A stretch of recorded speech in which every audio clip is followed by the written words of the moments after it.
મહેસાણામાં પોલીસ કર્મી સામે ફરિયાદ નોંધાવવામાં આવી છે। દહેજના મામલામાં ફરિયાદ નોંધાવવામાં આવી છે, તો આ ફરિયાદની અનુસંધાને પોલીસ દ્વારા હાલ વધુ તપાસ હાથ ધરવામાં આવી છે। દહેજના આપતા ત્રાસ ગુજારવાનો પણ ઉલ્લેખ કરવામાં આવ્યો છે। જીઈબીમાં ફરજ બજાવતા પોલીસ કર્મી સામે ફરિયાદ નોંધાવવામાં આવી છે। પોલીસ કર્મી ગજેન્દ્રસિંહ રાઠોડ સામે ફરિયાદ નોંધાવાઈ છે। ગજેન્દ્રસિંહ રાઠોડ તેમજ માતા જીવુબા રાઠોડ સામે પણ ફરિયાદ નોંધાવવામાં આવી છે। દહેજની માંગણી કરી મારઝૂડ કરી પત્નીને તગેડી નાખવામાં આવી હતી, ત્યારે વસાઈ પોલીસ સ્ટેશનમાં ફરિયાદ નોંધાવવામાં આવી છે। હાલ આ સમગ્ર મામલામાં પોલીસ દ્વારા વધુ તપાસ હાથ ધરવામાં આવી છે। તો આજ મુદ્દે વધુ માહિતી આપવા માટે આપણી સાથે સંવાદદાતા અલ્પેશ પટેલ જોડાઈ ગયા છે।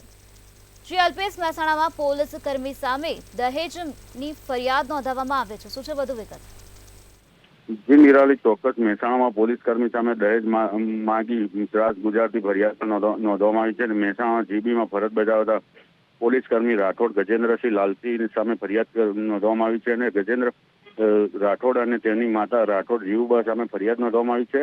ગજેન્દ્રસિંહની પત્ની રાઠોડ નીલકાબાએ ફરિયાદ નોંધાવી છે અને દહેજની માંગણી કરી મારઝૂડ કરી પરણીતાને ઘરમાંથી તગેડી મુકાઈ હતી અને વિજાપુર તાલુકાના વસઈ પોલીસ સ્ટેશનમાં આ મામલે ફરિયાદ નોંધવામાં આવી છે અને પોલીસે વધુ તપાસ હાથ ધરી છે।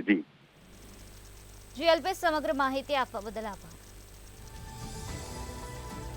જીઈબીમાં ફરજ બજાવતા પોલીસ કર્મી સામે ફરિયાદ નોંધાવાઈ છે। પોલીસ કર્મી સામે દહેજની ફરિયાદ નોંધાવવામાં આવી છે। ગજેન્દ્રસિંહ રાઠોડ તેમજ માતા જીવુબા રાઠોડ સામે ફરિયાદ દાખલ કરવામાં આવી છે। દહેજની માંગણી કરીને પત્નીને તગેડી નાખવામાં આવી છે, આ સાથે પત્નીને મારઝૂડ પણ કરવામાં આવી હતી। વસાઈ પોલીસ સ્ટેશનમાં આ સમગ્ર મામલામાં ફરિયાદ નોંધાવવામાં આવે છે। આ સમગ્ર મામલામાં હાલ પોલીસ દ્વારા વધુ તપાસ હાથ ધરવામાં આવે છે। તો દહેજના આપતા ત્રાસ ગુજારવાનો પણ ફરિયાદમાં ઉલ્લેખ કરવામાં આવ્યો છે।